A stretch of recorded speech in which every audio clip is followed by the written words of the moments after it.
सबसे पहले तो मेरे द्वारा बोर्ड में कहा गया कि हम लगभग हर 3 माह में इस बैठक को करेंगे, क्योंकि लगभग ये बैठक हमारी 1 साल के बाद हो रही है।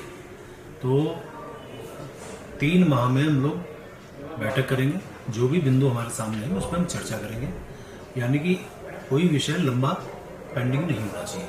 बोर्ड के कारण यदि कोई विषय लंबित होता है तो संबंधित व्यक्ति को भी परेशानी होती है। एक दूसरा, जो हमारे यहाँ बोर्ड की बैठक में ये भी तय हुआ कि हम लोग पूरी तरह से समयबद्ध तरीके से सब काम करेंगे। जैसे पार्किंग की बात आई, पार्किंग हमारे यहाँ जो प्रस्तावित थी उसके सापेक्ष कुछ पार्किंग का काम डीपीआर वगैरह इस बनने में थोड़ा सा विलम्ब हो रहा था।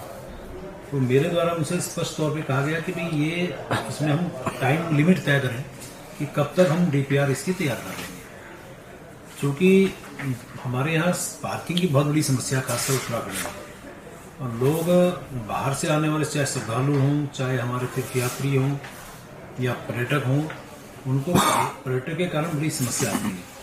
तो ऐसे में हमारे द्वारा ये कहा गया कि हम जो भी पार्किंग की डीपीआर बननी है वो दिसंबर 2023 तक हम उसको किसी भी तरह से उसको पूरा कर लें, ताकि आने वाले टाइम पे हम पार्किंग वहाँ बना सकें। इसके अलावा प्रधानमंत्री आवास योजना के प्रकरण के मामलों में लाभार्थियों को थोड़ा बैंक की तरफ से दिक्कत आ रही थी।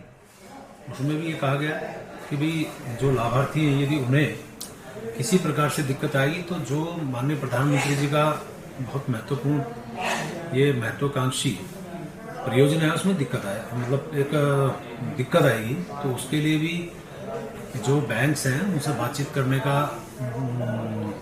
जिम्मेवारी पीसी दुमका जी को दी गई। हालांकि इससे पहले बैंक के तमाम अधिकारियों की बैठक हमारे एसीएस मिस्टर आनंदवर्धन ने ली थी। फिर भी जहां इस प्रकार की सीधी दिक्कत आ रही है उसमें दुमका जी उस क्षेत्र के बैंक के अधिकारियों से बातचीत करेंगे। दूसरा, कुछ पिछले जो हाईवे का बजट था उसे पास किया गया, और कुछ ऐसे बिंदु आए थे जो बोर्ड यानी प्राधिकरण से पास होकर आने थे वो नहीं आ पाए थे। तो अब ये कहा गया कि वहाँ से पास होकर आएंगे, उसके बाद जल्दी, यानी कि कहा तो 10 दिन का गया है, लेकिन जल्दी हम बोर्ड की बैठक बुलाएंगे। उसमें जो आज बिंदु उस नाते पास नहीं हुए तो तब उसमें हम चर्चा करेंगे।